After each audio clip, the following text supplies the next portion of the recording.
Well, I am here Sunday around lunchtime. I'm in the side job soft floor replacement. So here I am. I'm in a 1971 mobile home. Down here on the lake, it's used primarily as a weekend hangout spot for when people come down just to kind of chill. And the floor is soft in it. So my job is to fix the soft spot, which is right here, someplace, yeah, right there. Now they've replaced a lot of the floor next to the tub, and they say the tub actually feels like it's leaning towards the outside of the trailer, which it actually does. It actually feels like it's way lower over here. So what I'm going to do is get some stuff out of my way, all this stuff here, and I'm going to have to remove the tub, or I mean not the tub, but the toilet, and then pull the tub out and see what's going on. If I can gain access to underneath the trailer on that side over there, I'm going to shine a light up and look at the subfloor and see what it's looking like. There's got to be a leaky pipe or something going on that's causing the soft spot. I hope this soft spot here isn't caused by, well, where'd it go? Right here. Isn't by anything under the sink. Now, they told me that the sink didn't leak, and I looked up underneath there, I didn't see any problems. So, it's one of those things, we're not going to know what's going on until we pull back this crappy linoleum. So, that's my first step.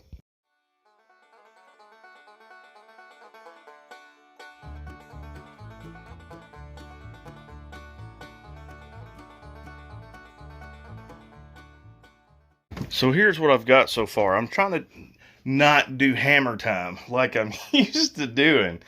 I'm just trying to evaluate the situation and see what's going on. So this white stuff here is the original 1971 floor.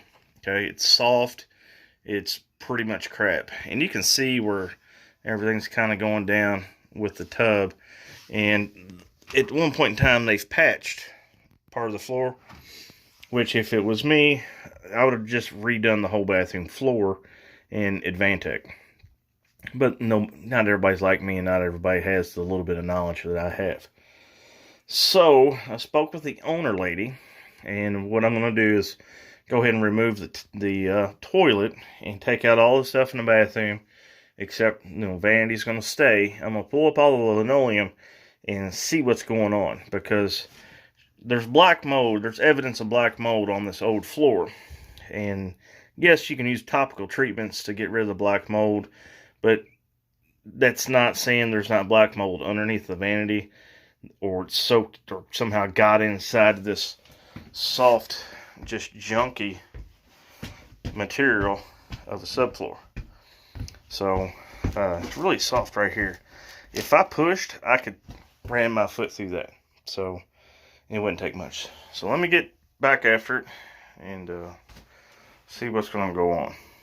So goodbye 1979. Hello 1971. And 1971 carpet. What were you guys thinking in 1971 that this looked good? What an ugly green. So, like I said, I'm just tearing up the linoleum. It was basically just rolled over top of the old. And you can see where they've done some patchwork around the toilet.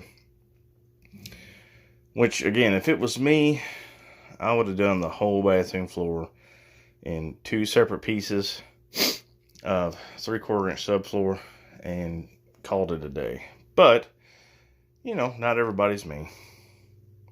Thank God, But I've got the go-ahead from the owner to repair, remodel, destroy as needed.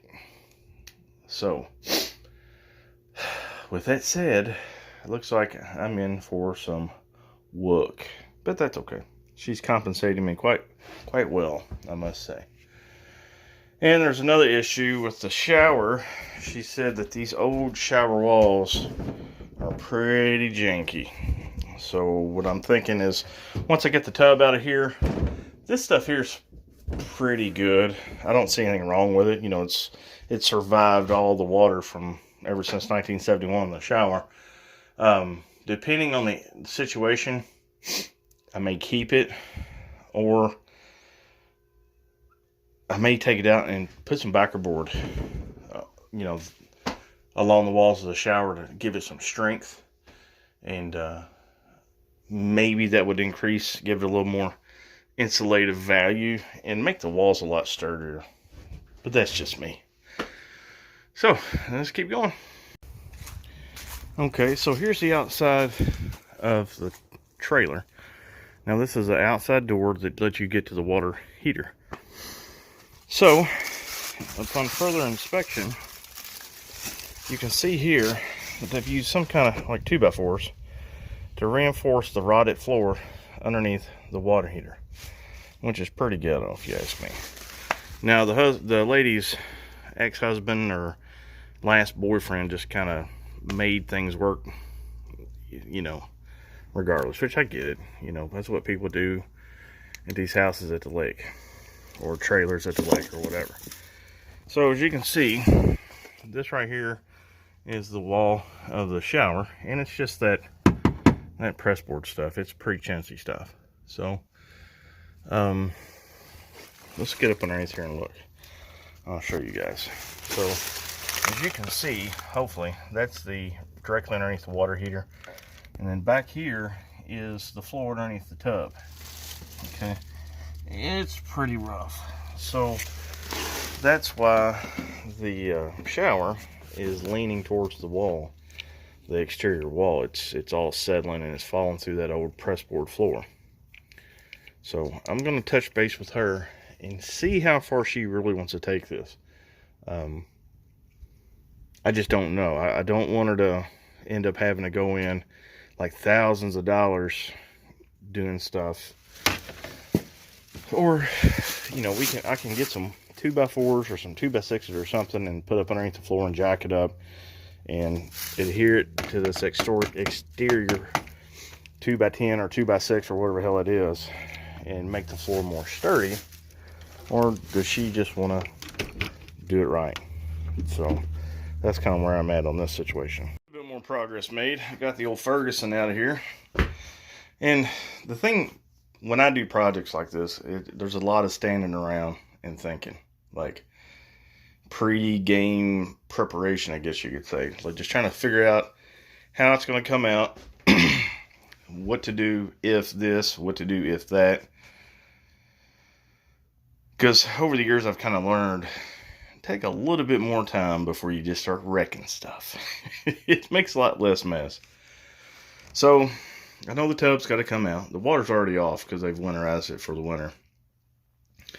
That stainless steel trim around the top of the tub is basically the only thing keeping it in, other than the drain.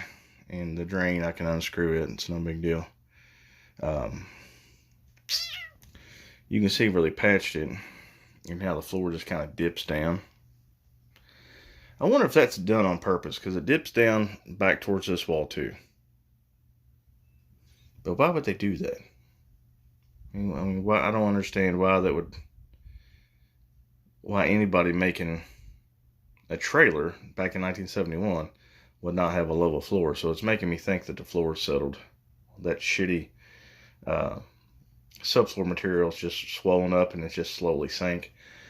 The tub's level left to right, but if you go from front to back, it is low by the wall. So I'm getting a little hungry. I might have to go get me a snack and then continue this after the snackage. I might just need a beer. So now I'm going to take off this metal trim, and you guessed it, they've got some weird headed screws mounting this stuff. And is it a square? No. Now they're using rectangles. And guess what I don't have? I don't have a rectangular head in my whole assortment of bits here. So I'm just trying to make do with what I got. Kind of took a longer little lunch break than I intended. I got to watching TV, or got to watching YouTube. And shortly after I made that last clip, the battery on my phone totally went out. So let me give you guys a rundown on the issue I had right after I took that trim off. The tub drain flange is either corroded or somebody glued it into that steel tub. So the inside cross of the flange is broken off. So now I have to try to find a flange removal tool. Until I can get the flange out, I can't get the tub out. So tomorrow I'm going to be on the hunt, probably Home Depot, about 40 minutes away. They say they've got one online, just one, which means they probably have none. And I might have to order that tool through Amazon or something like that and get it shipped here before I can continue with removing the tub and then making the game plan. So here's this tool that I want to show you guys. Now this tool here is made by Husky, and what it is if you look real close on the bottom 3/4 of this little bit, it's got a bunch of little teeth, and you stick it down inside your drain flange, and then you just rotate it with a 1/2 inch ratchet, and what it does is it grabs the walls of the flange, and it gives you a lot of leverage to back it out when it's stuck or glued or corroded in. I've used them before, and they're pretty cool. Well, with that said, folks, that's about it for this video. Not a whole lot going on in the first little stages of this job, but it'll get there where I'm starting to tear out stuff. So I appreciate y'all. Like and subscribe, leave comments below, and I'll talk to you guys later. See ya.